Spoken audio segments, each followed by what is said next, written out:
Hey everyone, Chris here of Whiskey Creek, and today I'm going to show you the process I used to make this Miniprints tank car. The decals, or decals, were provided by precision design company pdc.ca for Miniprints as part of their second anniversary celebrations. So let's get started. I started off with an Atlas Kaolin tank car, which I believe my kids gave me this for Christmas or my birthday one year, but it doesn't really serve a purpose on my layout. This kind of car was designed to hull a slurry material, which is used often in paper manufacturing for glossy papers like magazines. But it's not staying in this paint scheme, so to strip it off, I found this drawer organizer at Dollarama. It's long and narrow enough for N-scale cars, and I fill it up with 99% isopropyl alcohol. After removing the trucks, and into the bath it goes. I dunked it in before I left for work one day, and it was ready when I got home. After the 8 to 10 hour soak, I used a soft bristled toothbrush to clean off all the factory applied paint and lettering.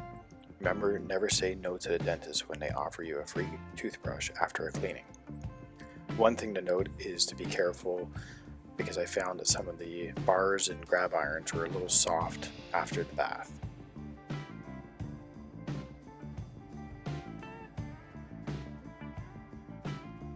Good to rinse the alcohol and paint flakes off. Some people will run their models under a tap, but I like a little bit more control in case any parts come off, so I just do a distilled water rinse back into the drawer organizer. This way nothing ends up down the drain.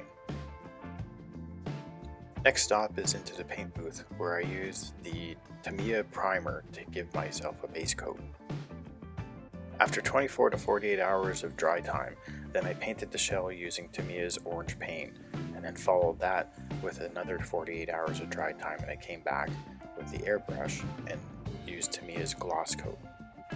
My decaling or deckling process is based off of some techniques I learned from the Plastic Model Mojo podcast. It's not a train related one, but a lot can be learned from the military modelers. They often have a gentleman, Dr. Strangebrush, or Dr. Miller, who provides insights on airbrushing and decals. So I have a candle wax warmer, which I warm up distilled water in and dip my decal in. Preparing the area with microset, carefully get it into position, and then using a Q-tip, squeeze out the excess water. Once all the decals on one side are down, I apply more microset and let that dry for about 10 minutes. And I do this process about 4 to 5 times of microset, let it dry for about 5-10 minutes, and then more microset.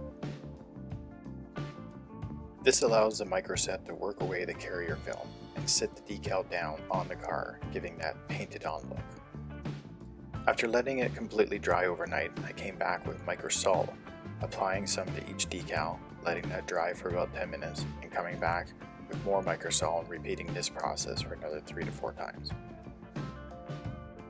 I actually had a few challenges when applying these decals where they folded in on itself at some of the corners, but you can't even notice it anymore thanks to this microset and microsol process.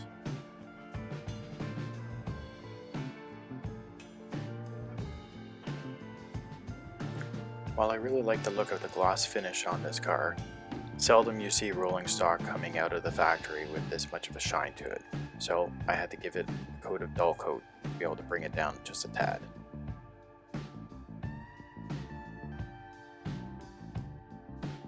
After that dried overnight, I was ready to put the trucks back on and place it on the layout. Now it's ready to deliver another shipment of photopolymer resin, so Miniprints can continue pumping out those 3D prints.